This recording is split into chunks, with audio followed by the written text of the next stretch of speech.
All right, so welcome everybody. Like I was just saying, this is one of the brown bag seminar series that we are having regularly.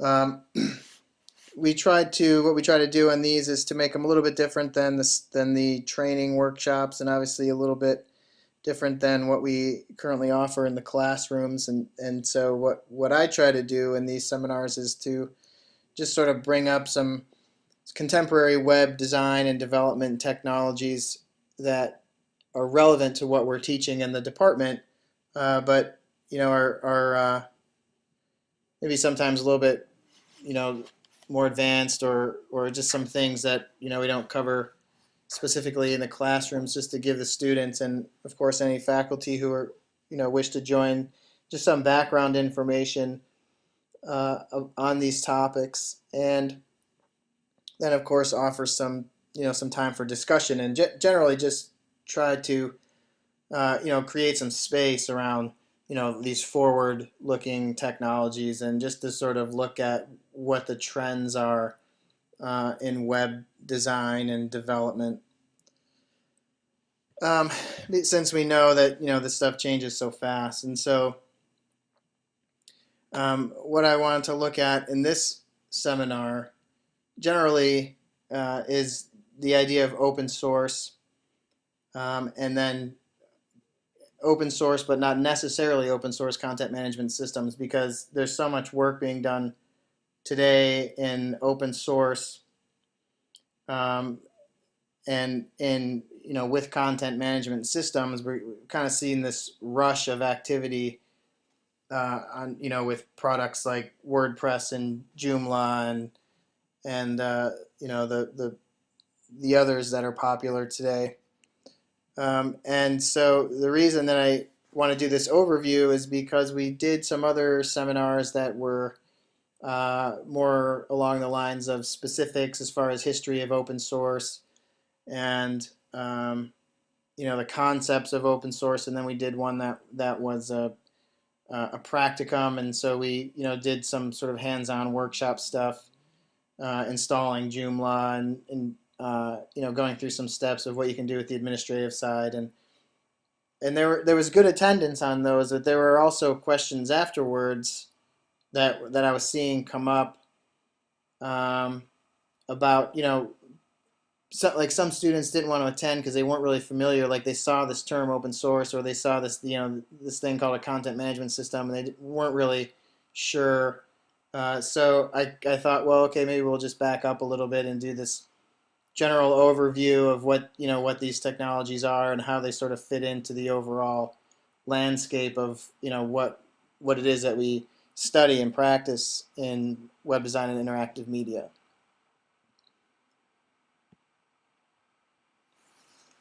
So just first to talk about what open source is. Um, Open source, and just to read off the screen, the term open source describes practices in production and development that promote access to the end product's source code and materials. So the idea, for anyone not familiar, is that open source is essentially the opposite of proprietary. And we think of, I think most software up until this general time frame that we're in now as being proprietary, um, which so it's sort of hard to set it apart because it's kind of how everything has been up until now. Um, there were some different times way back that we'll look at real generally over a timeline in the next couple slides. But over the past 10, 20 years, specifically, most of what we've all been using has been proprietary software. And so uh, proprietary software is obviously software that a company somewhere is making money off of. And so what sets open source apart is that we have access to the full range of files that run that software. So it's usually been developed by a group. Sometimes these software applications start out with companies. Some of them even started out as proprietary software, and then sort of go off on a tangent and actually find a more fuller life as an open source solution. And so we see, what we have with open source is that we have the access as developers to the code, to the files that run the full system. So as an example, if you're using Microsoft Word, you don't have access to the file structure and the source code of the program that we know of as Microsoft Word. That's because it's a proprietary uh, application owned by Microsoft. On the other hand, if you use a text editor with OpenOffice, which is developed by Sun, you do have access to those source files. It's an open source solution. So two software applications that basically do the same thing. One, you have access to the source code. One, you do not. And that's really what's at the heart of contemporary open source software. If you look back over time, there's more of a philosophical difference there with sort of the founders of the different sects, but really that's generally what we're talking about today. So we have the opportunity to modify and adapt software. This is open and freely available to all users of the software. Um, aside from having access to the source code, uh, these software applications are all free. So most of the time you can go to the organization's website and download all the files and install it on your computer, and you're ready to go. So then over the long term, the great benefit is that you have access to all those files, all that source code, and you can do with it as you will.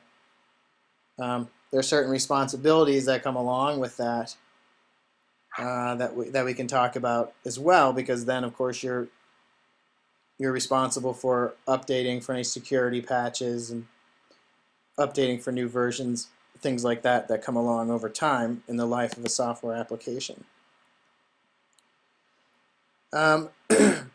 So a few examples of open source software, some well-known ones, some not so well-known ones. But Mozilla Firefox is obviously probably one of the most popular open source solutions out there, and has sort of taken over a large market share of the web browser user community. So that's sort of a great success story of open source. OpenOffice is the suite of applications. That's the parent suite to I can't think of the name now. All of a sudden, the text software that is sort of a substitution for Microsoft Word. OpenOffice is a whole suite that you can just go to, I think it's openoffice.org, and download from there. And then you can see, of course, you can just sort of glance over this long list,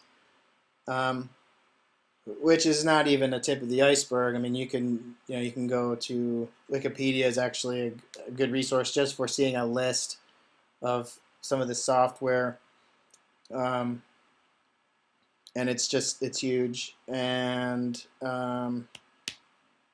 something interesting that you see a lot, if you look about 6 applications down here, there's a really popular, probably the industry leading statistics software called SPSS, and it's expensive and it's big and it does a lot of great things working with statistics and data visualization, output, and all kinds of stuff.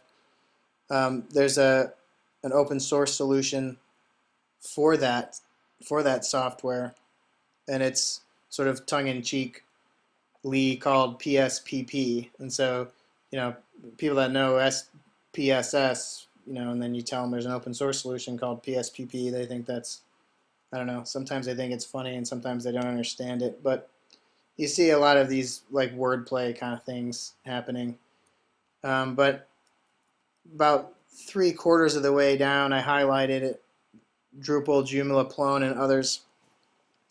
These are some of the real popular. You could put WordPress in there, of course, right now because it is so popular. But these are really popular web content management systems that are open source, obviously. So you start to see, why, we these two sort of concepts overlap really easily, and because so many people, there's so many organizations, so many websites out there that need custom solutions for their web presence, because the website, is ultimately important these days. The web content management system is so well suited to to being an open source solution, because you can start with this really strong framework, a very reliable framework, get it up and running, and then customize it. And then not only do you have this custom theme going on for the website overall, that's generally a pretty easy and straightforward thing to do, not always, but usually. Um, you also have the ability to enable non-web developing type people, content managers, to manage the content of the site. So you have this separation of content and design, and this great ability to add users and allow them to sort of manage their own content, and then let the developers sort of worry about the more technical sides to things, that issues that come up. So, like I said, just a couple of examples. I tried to get a range here. You can see that there's animation builders, concept mapping tools, course content management as opposed to web content management. Um, so there's an open source solution to the software that we use in our school. Our Institute of Pittsburgh Online, their Moodle is an open source course content management solution. So server proxy caching, web servers, collaboration suites, audio visual video software, chat clients, email clients, you name it. There's generally a good chance, anyway, that there's some open source solution out there. Okay, and so here we just have a real general timeline of how we got to where we are. Because if you look back, to 1935, you have Alan Turing, and his essay that sort of touched on this theory of computer software, right? And then you have a lot of activity up till 1945, where there was software in place doing things.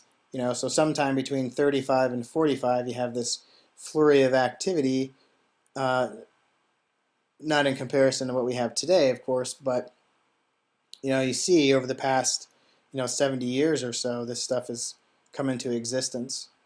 1958 was the first time we heard the term software being used. In the 1960s,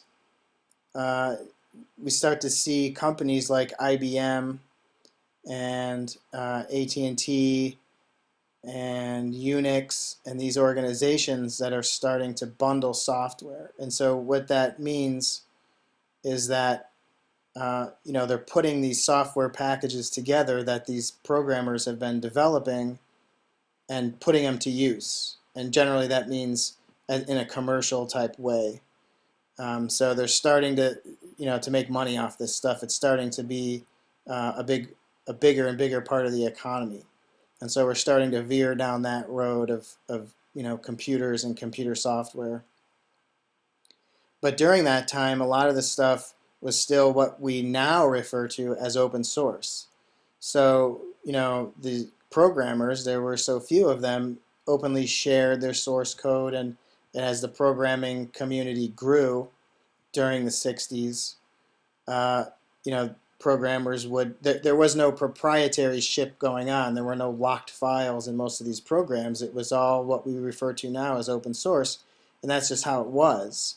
So, it wasn't different that something was open source. It was just how things were.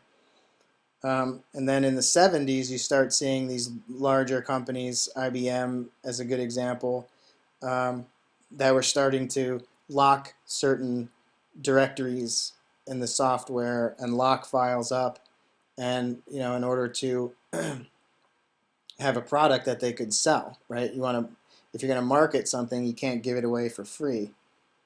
And so this is sort of where this philosophical tangent started to occur. And down here at the bottom right is, I don't know, I'm forgetting his name all of a sudden. It'll come back to me in a second. But this is the main player in the free software sort of philosophy.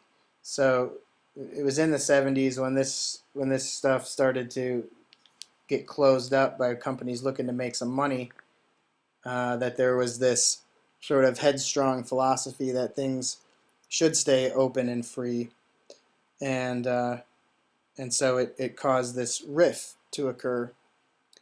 Uh, and so Richard Stallman is his name. There you go.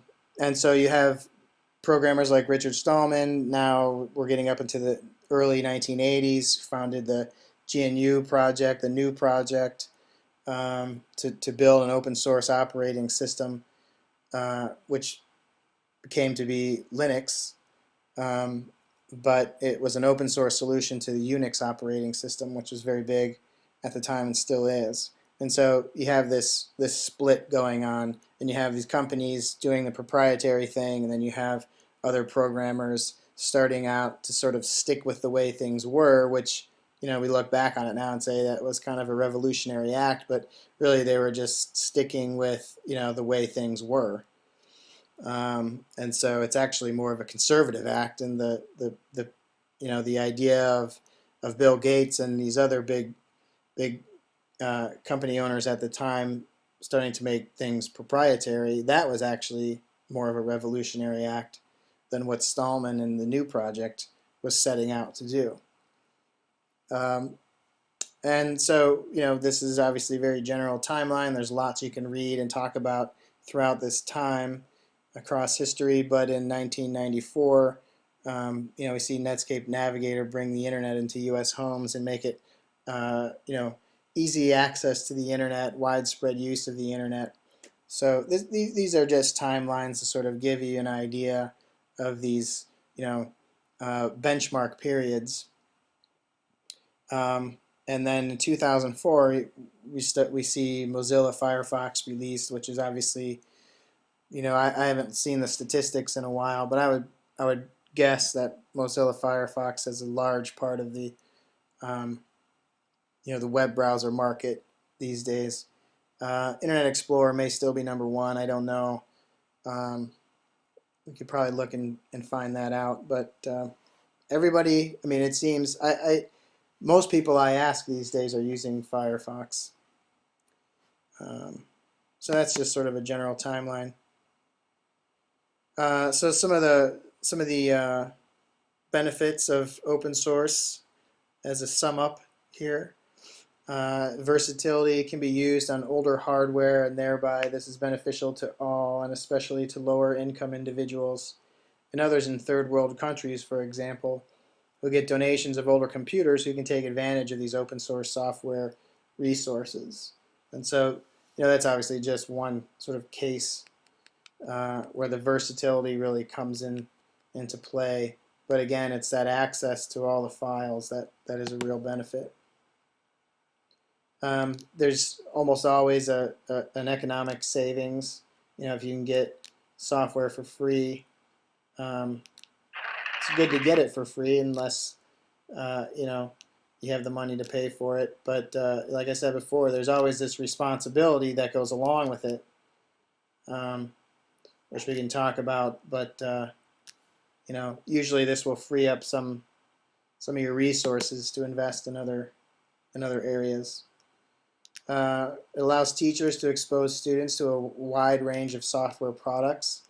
So this kind of touches back on the economic savings. But if you are on a limited budget and you have a couple of terminals in your classroom and you want to expose your your sixth graders to lots of different kinds of software, this is a really excellent solution for that, because you can You could over one night download and install 10 different types of software applications, audio, video, um, maybe some sort of art or illustration. Um, just going back to that list and the different types spans a long list of types of software. So it's great for education. Uh, as far as security goes, and this is where the responsibility element comes into play, because yeah, you get it for free, and you can install it, and you're up and running, and with in a little amount of time, but you are then also responsible for maintaining that software. And security is, as we all know, a big part of doing what we do. And if you have the competence and you are understanding what it is you're doing, when these needs for security come out, you can actually do them yourselves before any bigger companies get around to doing it. You have the ability to detect and change or delete attacker programs that may get embedded in your software, things like that. So again, it's not all fun and games and free stuff. It's there is this responsibility element that goes along with it. Um, and so this is just sort of a play on the Stallman philosophy. He always said it. Open source or software rather should be free, but not like free stuff. It should be free like freedom. And so that's Stallman down in the corner.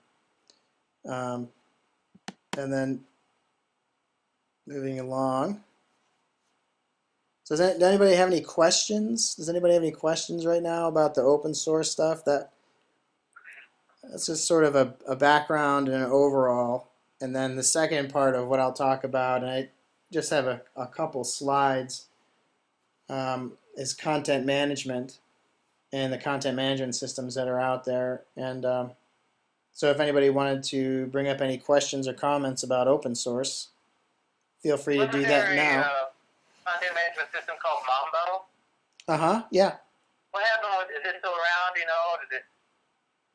I think Mambo actually became Joomla, if I'm not mistaken. Okay. Yeah, I used that in, I want to say 95, 96. Yeah.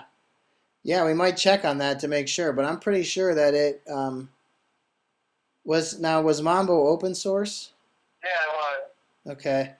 I have a real vague recollection that sort of morphed into like it kind of took a tangent of its own, and it did this split, and I think Mambo kind of just fizzled out. Don't quote me on that, but I'm pretty sure a lot of that energy and a lot of that code went into what is now Joomla. Okay. Yeah, so that's a good point. That's an interesting story too.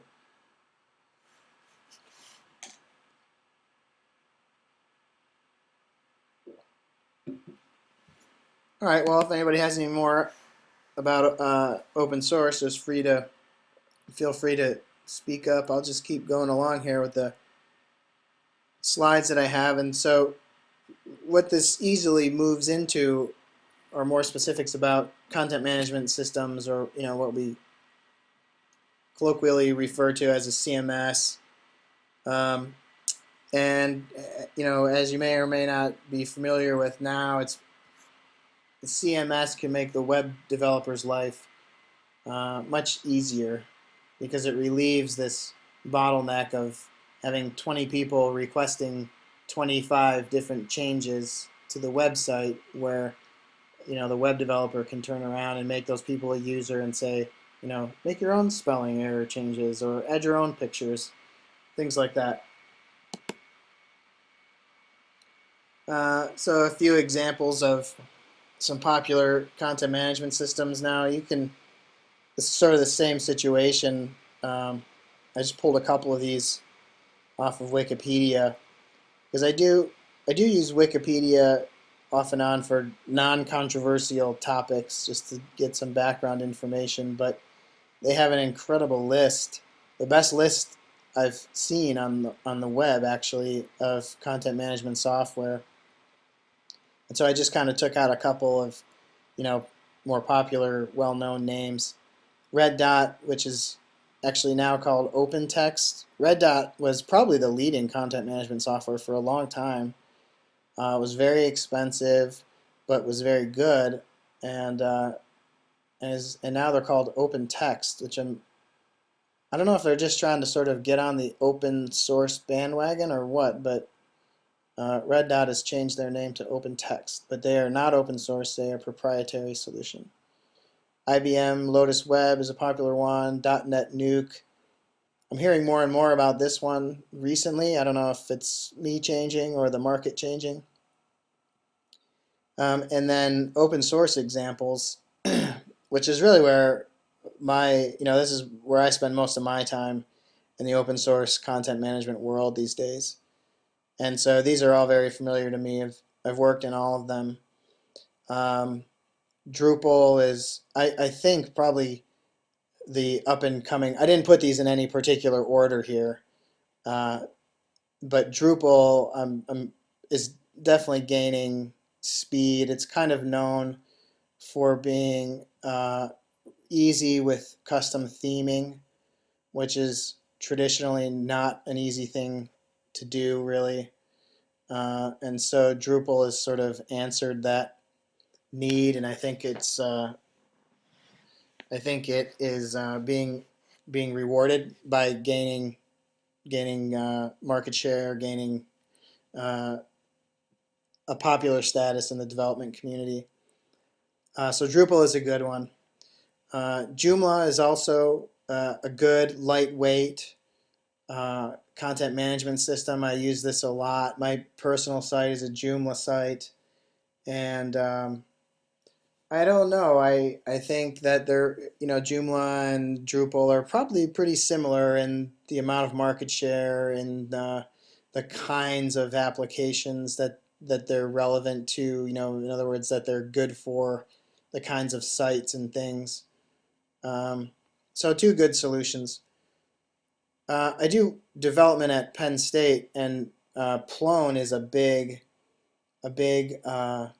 content management system at Penn State, as well as I think the CIA. It's either the CIA or the FBI has a Plone site, but Plone is another very solid content management system that's open source. It's really nice to install fresh Plone instances and play around customizing it, and it can be very reliable, and it's probably the most secure. Either that or I'm being fooled by propaganda. Um, it seems to be, it has a really big place in Europe, which there's a lot of European activity, and so just kind of has a global reach. Um, but it's very good. It's Plone is mainly for enterprise level. So if you're not building an enterprise level site, then I wouldn't recommend Plone. But if you are building an enterprise level site, then I would recommend using Plone as opposed to um, some of the other ones, especially WordPress, which is what I probably should have done here is maybe put these in order of like lightness to heaviness as far as like usage numbers, because I think WordPress is probably more of the lightweight sort of consumer grade out of the four that I've listed here. Not that that's good or bad. I think that each of these kind of has its place in the numbers of users, as far as having like a real light a couple users a month kind of a site on one end, over to having an enterprise level site with thousands of users a day on the other. Um, you can probably arrange these on that scale pretty accurately, and that might help to sort of get to know them and understand how their pros and cons, and what types of sites they're good to be used for. Um, I guess I only had a couple slides for that. some music for your listening pleasure. So, like I said, there are just a lot of. I wanted to just kind of give an overview of open source and how that sort of bleeds into content management, not necessarily, but in a way that makes a lot of sense. And we're trying to get sort of a working group at the Art Institute, well, in the web design and interactive media, but it would be open to anyone at the Art Institutes, um, as sort of an open source user group, and just to sort of get more activity and more people involved, and just really, if nothing else, just a conversation about open source, and of course open source content management systems would be a part of that. Um, but I just think it's good. I don't think that we talk too much about open source in the classrooms, and I know that the students they have these questions, and the faculty have these questions too. They're wondering if they should be using open source, or what kind of solutions are out there for them. So what we're trying to do is just get this conversation going. And so if anybody has anything they'd like to offer, any questions about this stuff, that'd be great. We can talk about it now, or I can kind of keep you guys posted on the progress for the open source user group. Um, Whatever. We have a e-learning 2 class that's supposed to be using a content management system. What class is it? I'm sorry. It's called e-learning 2. I'm not perfectly familiar with that class. I could check into. I wouldn't call it a dinkum, but we had a alignment recently. We have 6 schools in our area now. We did like an alignment of curriculum and stuff. And I thought that we were kind of instructed from Jim Reed, the instructional lead designer from Pittsburgh, to add a e-learning 2 class where we do use WordPress and the content management system there. Okay. So we put it into our curriculum, and then when I came down to teach it, I said to Jim, I sent an email saying, are there any weekly lesson plans for this? And they're like, no, it's just something we know we need to put in the curriculum, but there weren't really anything. I don't know if is there an online class that's e-learning too, where they use the content management system? I'm not familiar with that course, but I could. We use Captivate. Oh, okay. It's just starting. We have the class. This is Diana. We've rewritten Carolyn rewrote the first class, and it's using Captivate. I don't know about what the second class uses. Well, there's also activity. Sorry, I got to plug in my computer. It's about to die. There's also we are writing a new course for online that is actually going to be Joomla, and what about James Gonzalez? Is he doing that? No. well, I'm writing the class, and Oh, good. Okay. yeah, I'm not sure who's going to teach it, but I don't even know when it's going to be. Sometime soon. I don't think fall, maybe winter. But so the class it's about half written. It's using Joomla. One of the issues that we came into writing the class was, I think it's really good. Like, a big part of this whole open source stuff is that the students learn to, kind of be self-sufficient, right? So they need to be able to go and get the software, download the software, install it, and then most importantly, to be able to troubleshoot when they run into problems. And so the answer there is using, these great communities that have been built up around most of these big names. And so the help is out there.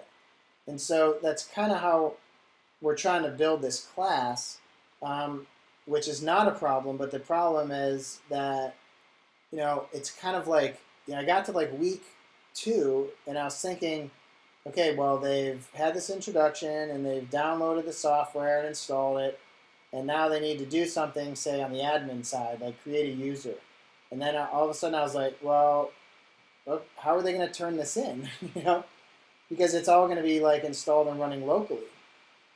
Because we don't have the resource right now to you know have an unlimited number of Joomla instances for the students.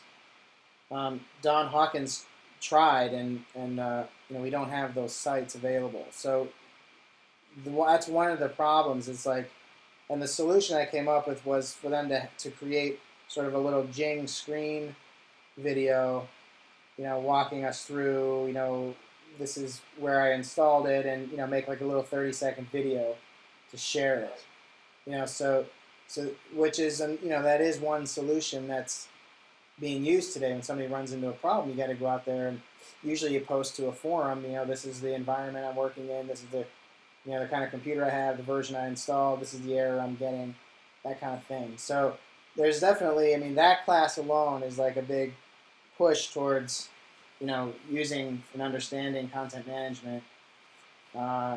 So I think it's on the horizon for sure.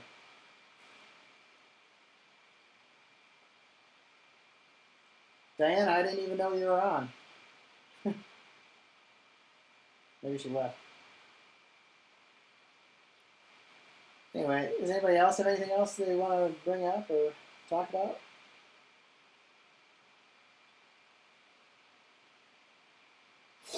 Well,